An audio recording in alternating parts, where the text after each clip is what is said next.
Prairie Dog, I didn't think Bradley did a great job. It was good, not great.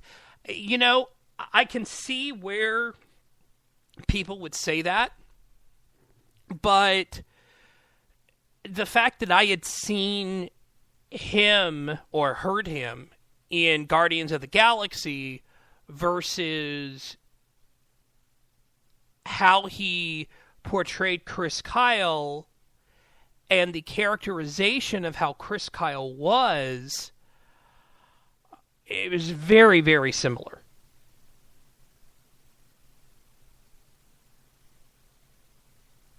So that's just kind of, you know, I thought he really did a good job.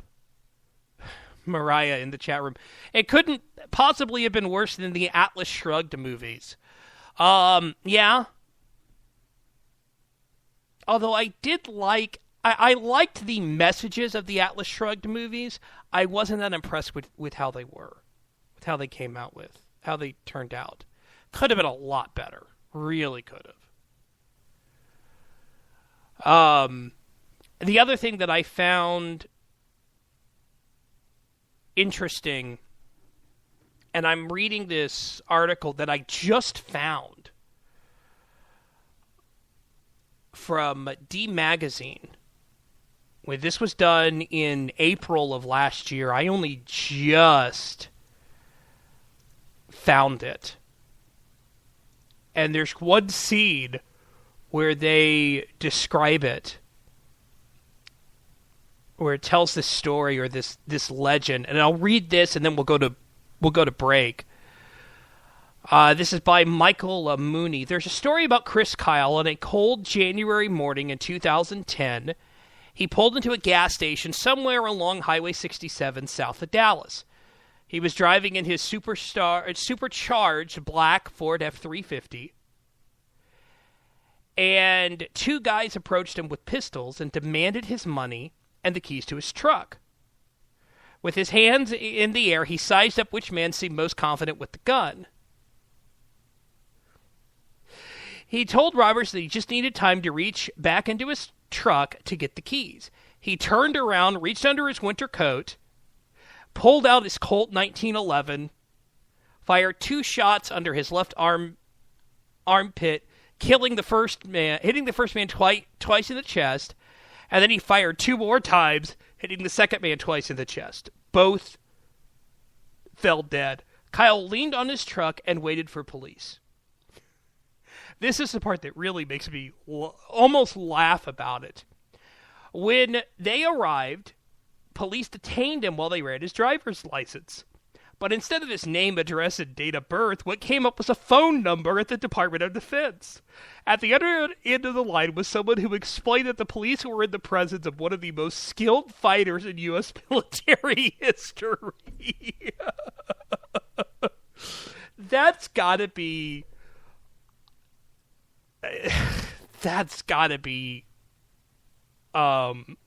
interesting. And then he was talking to his wife, Taya, later that night. And what the article says, the way some people tell it, he got caught up in their conversation, and only right then, before they hung up, did he remember his big news of the day. Oh yeah, I shot 2 guys trying to steal my truck today. Just the understatement of it, I think, was... it's just funny, just the way that it's explained. I'm only halfway through this article. I really want to read the rest of it, but let's take a quick break, and when we come back, I have a message for a so-called documentary filmmaker known as Michael Moore. It'll be really short and sweet, and then we'll move on. But this is Saturday Night Cigar Lounge. I'm your host, Taylor Millard. We'll be back right after this. This is the Pint-Sized Pundit, and I am here to tell you that anything Taylor says on Saturday Night Cigar Lounge is his opinion and his opinion only. He does not speak for his employer, his employer's employer, or anyone else. He especially doesn't speak for Liz unless she says so.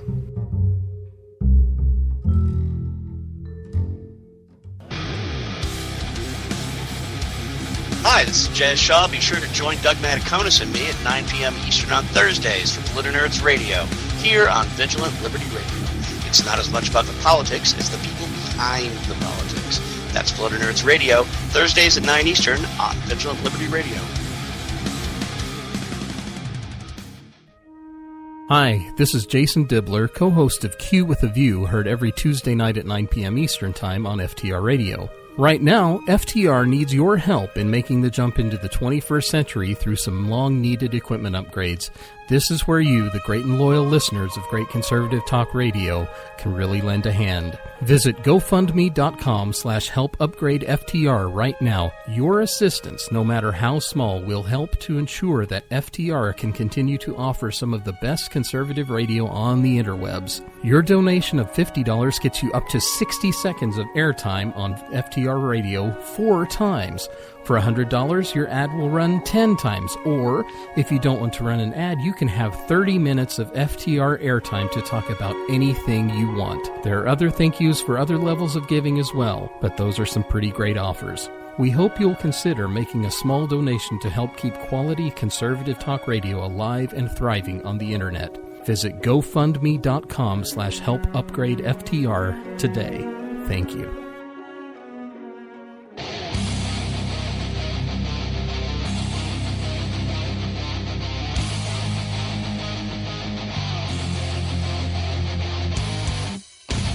Hi, this is Jonah Goldberg from National Review, and you're listening to Vigilant Liberty Radio. Back here on Saturday Night Cigar Lounge, here on Vigilant Liberty Radio. Boston Randy in the chat room. Tell me I didn't win Twitter last week. The Hanson brothers followed me. That's funny. That's funny. By the way, Vicky, I think it's Moose, M-O-U... S-S-E. I believe that is the correct spelling of the type of moose that you are talking about. Not moose as in the, well, four-legged animal. But I could be wrong. So, let's talk about Michael Moore for a minute. Michael Moore earlier this week made a comment about how his uncle was killed by a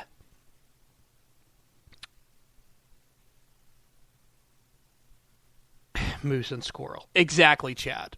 Was killed by a sniper in World War II, and that he was taught that they weren't heroes, they were cowards.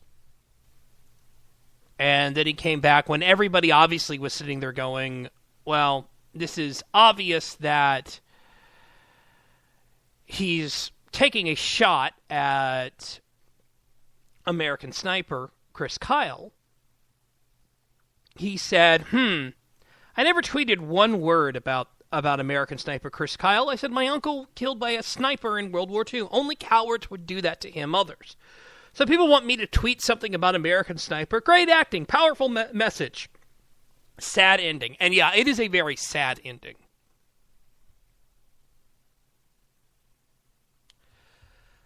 And of course I loved his comment. Oh, and Iraqis called savages throughout the films. A comment for Mr. Moore. No, the Iraqis were not called savages. The Iraqis who were trying to kill Americans were called savages. Just want to build that up, bring that up just a little bit. And then later today he said, tomorrow Sunday school, what would Jesus do? Oh, I know what he'd do. Hide on top of a roof and shoot people in the back. But what would Jesus do if he could be a sniper and save soldiers by shooting savages in the back? Answer. Jesus wouldn't put any soldiers' lives in harm's way in the first place because he wouldn't have sent them to Iraq.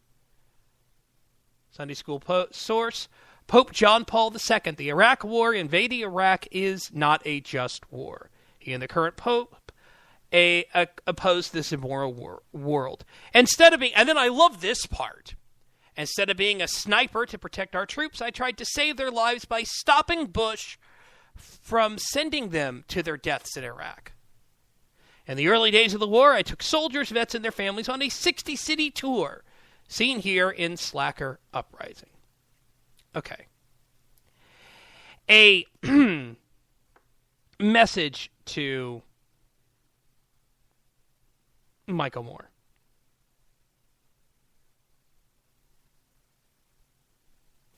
Actually, I think Fishy put it best. I think Moore just absorbed Enemy at the Gate as his personal history. You know, that was the villain. There was a sniper, wasn't it?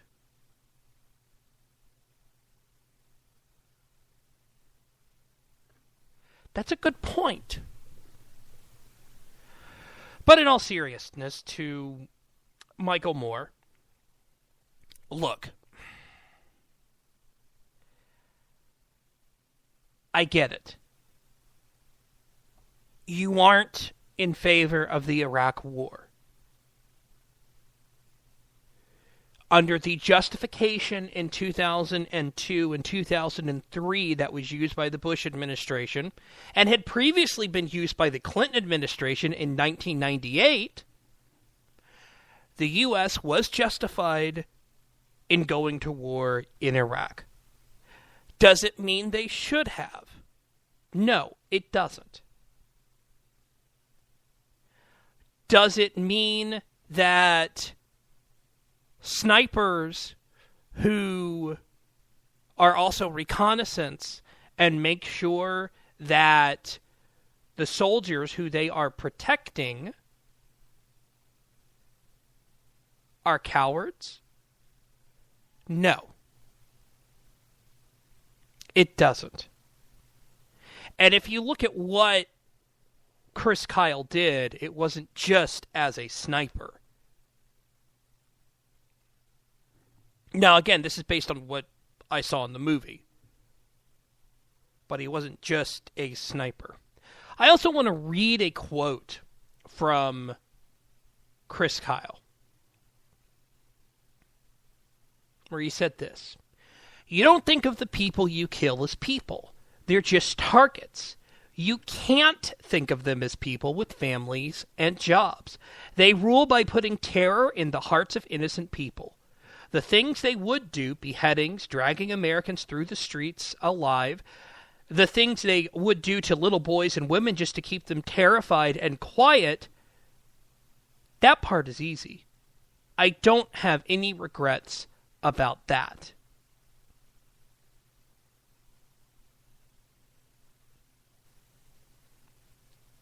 So, what does that say? When he makes comments about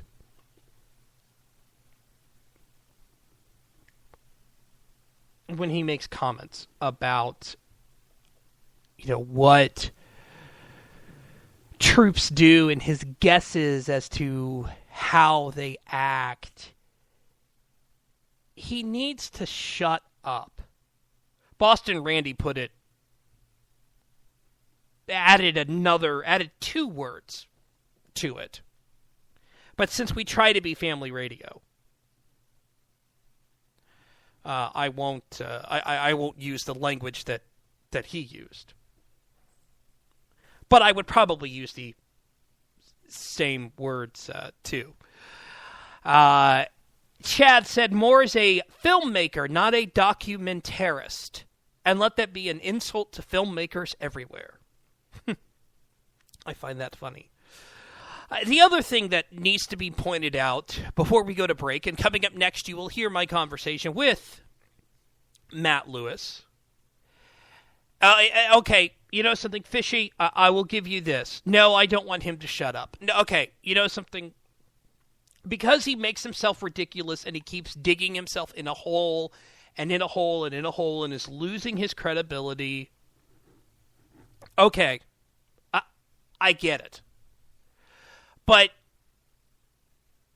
And for that matter, something